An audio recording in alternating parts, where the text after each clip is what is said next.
All right, let's jump right in. We're here to cut through all the noise and give you the stories that really matter today. And believe me, it's been a day of high stakes and some pretty unexpected turns. So what's on the docket? We're talking a military crisis, some serious political drama, and a cricket auction that, well, you gotta hear this. It's a lot to cover. First up, let's head to the international stage. Okay, we're kicking things off with some major geopolitical tremors shaking the Middle East. We've got breaking news coming out of Iraq, and it's the kind of news that puts everyone on edge. And here it is. We've got confirmation that a U.S. military aircraft has gone down in western Iraq. Now, this didn't just happen out of the blue. It went down during a really tense air raid, and yeah, this is a dangerous escalation in what's already a super volatile region. Right now, of course, the big concern is for the people on board. U.S. Central Command says there were 6 individuals on that aircraft. We still don't know their status. And look, this is so much more than just a military loss. It's a potential flashpoint. We're talking serious human and political fallout from this. So while all that is unfolding in Iraq, something else is happening right next door.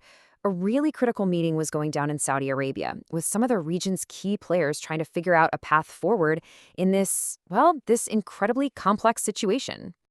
Okay, so you have Pakistan's prime minister and its top army chief meeting with the Saudi crown prince. But here's the detail you have to see.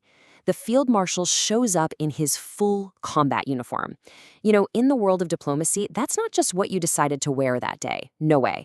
It's a message, a very powerful, very deliberate message. It screams military seriousness and readiness, and that signal is being sent loud and clear across the whole region. All right, so we've seen Pakistan on the world stage. Now let's bring it back home and look at what's happening inside the country, because the political landscape is definitely shifting, both in the halls of government and inside the courtroom. First up, there's been a big leadership change in Sindh, which is one of Pakistan's most important provinces. It's official. Nihal Hashmi has been sworn in as the new governor. That's a powerful job, and it really cements a shift in the political power structure there. At the same time, you've got the ongoing legal saga involving former Prime Minister Imran Khan's family. It just keeps going. His sisters just got an extension on their interim bail. Now, this is a really politically charged case, with accusations of inciting violence. So this extension, it just keeps the whole story simmering. It's definitely a key legal battle to keep an eye on. Okay, now let's zoom way in. We're going down to street level in Karachi, one of the biggest megacities on the planet. And Karachi is a place of incredible contrasts, right? You've got these daily dangers right up against these really ambitious hopes for what the future could be.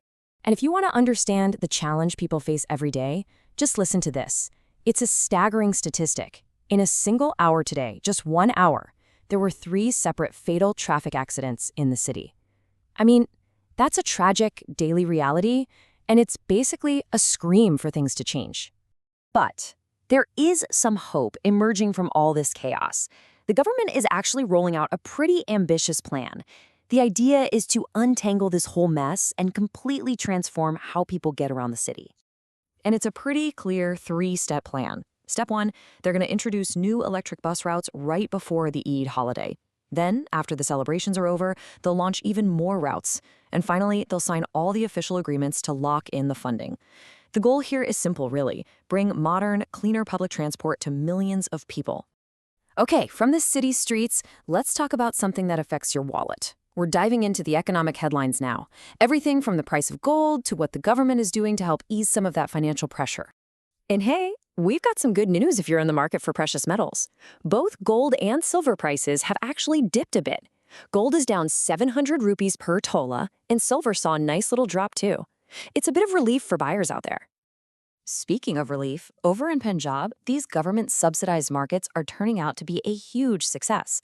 I mean, officials are actually praising the public for record shopping. It's a crystal clear sign that these programs are working. They're giving people the financial relief and access to affordable stuff that they really need. All right, you ready to switch gears? Let's wrap things up with a super fast, high-energy roundup from the world of sports. We've got updates from the cricket pitch, the football field, and the tennis court. Let's go! First up, cricket. In the second ODI against Bangladesh, Pakistan's openers came out on fire. We're talking a blistering start. Sahibzada Farhan and Maz Sadkat put together an awesome 103-run partnership. And get this, Sadkat absolutely smashed 75 runs off just 46 balls. Incredible stuff. Okay, now for something nobody saw coming.